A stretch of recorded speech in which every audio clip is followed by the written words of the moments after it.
બાબા સાહેબ આંબેડકરના નેતૃત્વ હેઠળ જે દેશમાં લાગુ છે એ બંધારણ કોમન છે બધા માટે.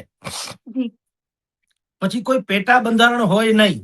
પણ હવે જે થઈ જ્ઞાતિના જે થાય છે એ આચાર સંહિતા, અને આચાર સંહિતામાં શું હોય, જુઓ મર્યાદા શબ્દ જે છે ને એ શું છે, સ્વયં પાળે તે મર્યાદા. હું કહું ને કોક પાળે એ તો ઓર્ડર થયો.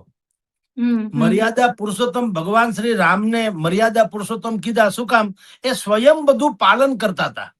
એને ખબર છે કે સમાજની જે કઈ લાગણી છે એને ઉચિત માન આપવું જોઈએ, એટલે એ મર્યાદા પુરુષોત્તમ. નહીતર એ ધારે તો એ સમાજની સામે ગમે તેમ કરી શકાવત, કારણ કે અખિલ બ્રહ્માંડના નાથ હતા.